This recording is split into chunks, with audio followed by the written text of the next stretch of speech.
Alright, guys, so today we're playing Gotham City Impostors in 2025, an underrated gem, amazing first person shooter game released back in 2012, which the best way to describe is kind of a crossbreed between Call of Duty and Team Fortress 2, but also has its own unique gameplay style and is really unlike anything else I've ever played. Between the gunplay, the weapon design, and the use of gadgets like swinging on a hook, gliding like a bat, like all these different gameplay mechanics put together created a really fun and memorable experience that I still think of to this day, obviously, since I'm still playing the game to this day after 13 years. Despite it being delisted from all storefronts, it got delisted on Xbox, PlayStation, and Steam a couple years ago because the license expired from DC, Warner Brothers, and it never got renewed because the game never really had much of a lifespan to it. It maybe lasted 1 or 2 years before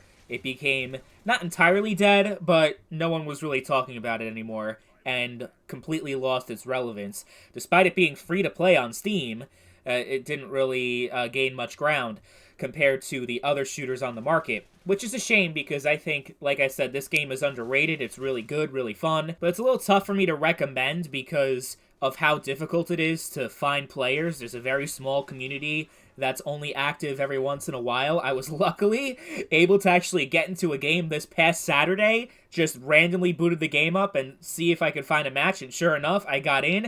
It wasn't necessarily a full game of Team Deathmatch. It wasn't 6v6, it was more like 3v3, then it became 4v4.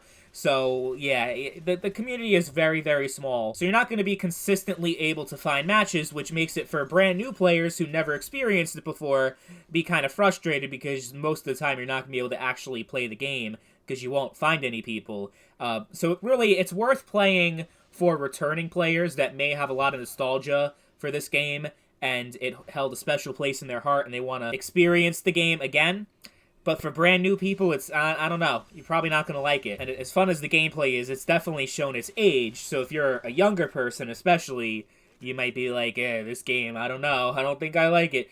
But I love it, and I like playing it every chance I can get. And there's actually a big difference between now and last year. When I made my Gotham City Impostors in 2024 video, I mentioned that if you do not already have the game on your Steam library on PC, then there is no way for you to play it. Well, that has actually changed. Not long after I made that video, someone actually found a way to make the game accessible to people who do not have the game already on Steam. So what that means is that it's free to download for everybody, no matter what. And if you want to know how to download this game and how to play it, if you don't have the Steam version, I'm going to leave a link to a Gotham City Impostors free-to-play Discord server, which has files and download links, everything you need to get set up, and people who are more than willing to help you get started, and an entire community of players that still play this game in 2025. The catch is this, though.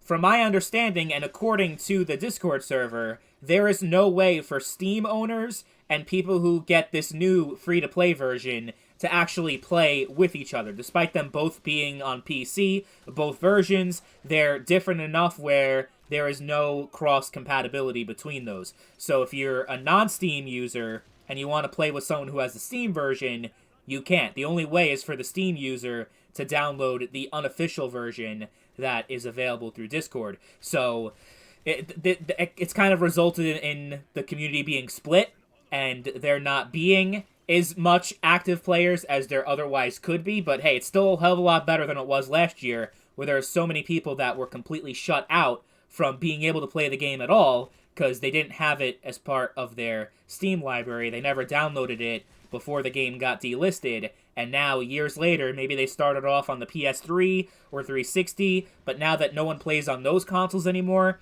I think the PS3 version was actually shut down, and the Xbox version was not shut down yet, but it's completely dead and you'll never find anyone. So everyone's trying to get the game on PC, obviously, but yeah, it's good that there's at least a pathway for that if you missed out on the Steam version back in the day. And don't mind the gameplay. I apologize for my performance being really bad in terms of me just sucking ass and dying all the time.